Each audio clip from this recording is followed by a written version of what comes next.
So I've been arguing back and forth with David Roach over driver's license requirements in Indiana, and I thought it would make for a good topic for discussion because it shows how these people think. Okay, so the law starts off very simple. Article 24 requires that everybody get either a driver's license or permit issued to you by the Bureau to operate upon a highway any type, the type of motor vehicle for which the driver's license or permit was issued. Now, the section that is confusing Roach is Section 1A. Quote, except as provided in Section 7 of this chapter, an individual must. So Section 7 includes the exceptions to the rule.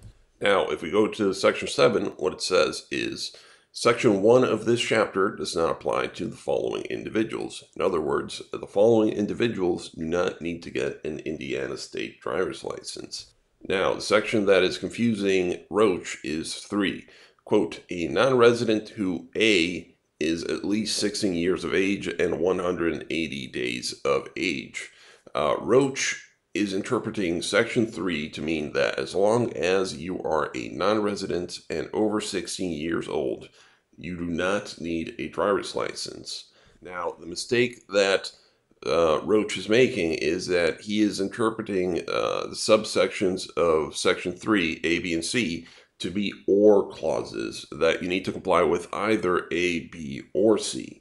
Now, that is easily debunked because if you go and read it, there is an and at the end of B, which ties A, B, and C together. And you will also note that there are no periods between A, B, or C.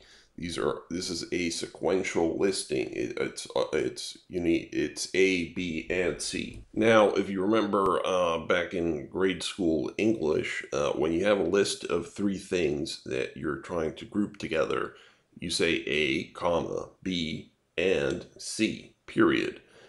You do not need an and between each thing that you're grouping up. It's not grammatically correct to say A and B and C. So the statute does not need to say A and B and C. Simply putting in the and between B and C makes it grammatically correct.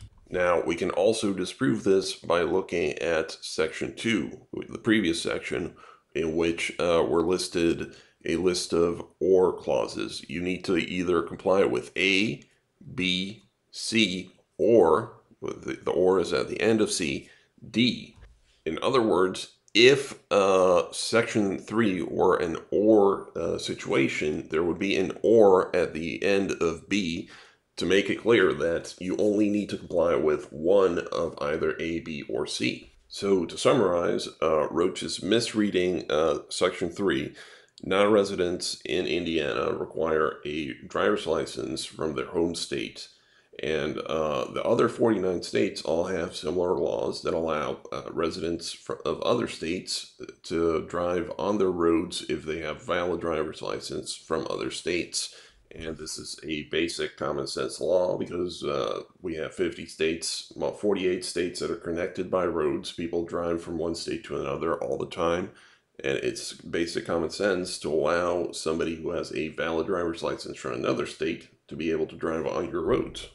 It would be ridiculous to have to require people to get 50 different driver's licenses from each state in order to drive on each state's road. But I thought it would be interesting just to discuss this because it shows just how intentionally poorly they interpret basic English. I mean, this isn't a complicated law to read, but by eliminating the and, they can completely change the meaning of the law to suit their purposes. And of course, eliminating that one word, the and, exposes you to fines, incarceration, all sorts of nonsense. You might get your windows busted out because you thought that you did not need a driver's license because you misread Section 3. And honestly, it's better for you to find out from YouTube than finding out on the side of the road when a cop busts your window.